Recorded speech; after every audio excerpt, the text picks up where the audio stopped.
شروع کرتا ہوں اللہ کے نام سے جو بڑا مہربان نہایت رحم کرنے والا ہے۔ معزز ناظرین، 7 بیٹیوں کی برکت سے ایک آدمی جہنم سے بچ گیا۔ تاریخ میں ایک دلچسپ واقعہ ہمیں ملتا ہے کہ ایک شخص کے ہاں صرف بیٹیاں تھیں۔ ہر مرتبہ اس کو امید ہوتی کہ اب تو بیٹا پیدا ہوگا، مگر ہر بار بیٹی بھی پیدا ہو جاتی۔ اس طرح اس کے ہاں یک کے بعد دیگرے 6 بیٹیاں پیدا ہو گئیں۔ اس کی بیوی کے ہاں پھر ولادت متوقع تھی۔ وہ ڈر رہا تھا کہ کہیں پھر لڑکی پیدا نہ ہو جائے۔ شیطان نے اس کو بہکایا، چنانچہ اس نے ارادہ کر لیا کہ اب بھی لڑکی پیدا ہوئی تو اپنی بیوی کو طلاق دے دے گا۔ اس کی کج فہمی پر غور کریں، بھلا اس میں بیوی کا کیا قصور؟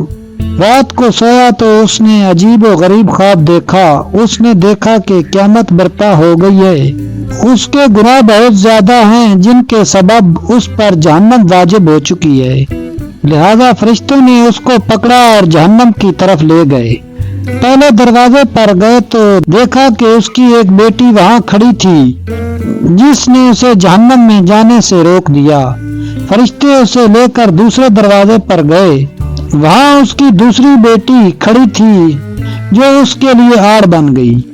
اب فرشتے اسے تیسرے دروازے پر لے گئے اور وہاں تیسری لڑکی کھڑی تھی جو رکاوٹ بن گئی۔ اسی طرح فرشتے جس دروازے پر اسے لے جاتے وہاں اس کی ایک بیٹی کھڑی ہوتی تھی جو رکاوٹ بن جاتی تھی۔ اب 7واں دروازہ باقی تھا۔ فرشتے اس کو لے کر دروازے کی طرف چل دیے۔ اس پر گھبراہٹ طاری ہوئی کہ اس دروازے پر میرے لیے رکاوٹ کون بنے گا۔ اسے معلوم ہو گیا کہ جو اس نے نیت کی تھی وہ غلط تھی۔ وہ شیطان کے بہکاوے میں آ گیا تھا۔ انتہائی پریشان اور خوف و دہشت کے عالم میں اس کی آنکھ کھل گئی۔ اس نے رب العزت کے حضور اپنے ہاتھ کو بلند کیا اور دعا کی، اے اللہ مجھے 7ویں بیٹی عطا کر۔ اس لیے جن لوگوں کا قضاء قدر پر ایمان ہے انہیں لڑکیوں کی پیدائش پر رنجیدہ خاطر ہونے کی بجائے خوش ہونا چاہیے۔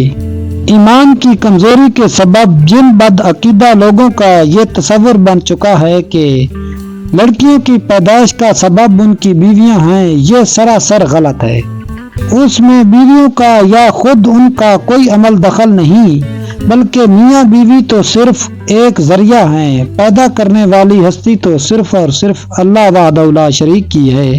وہی جس کو چاہتا ہے لڑکا دیتا ہے، جس کو چاہتا ہے لڑکی دیتا ہے، جس کو چاہتا ہے دونوں عطا کرتا ہے، جس کو چاہتا ہے بانجھ بنا دیتا ہے۔ ایسی صورت میں ہر مسلمان پر واجب ہے کہ اللہ کی قضاء و قدر پر راضی ہو۔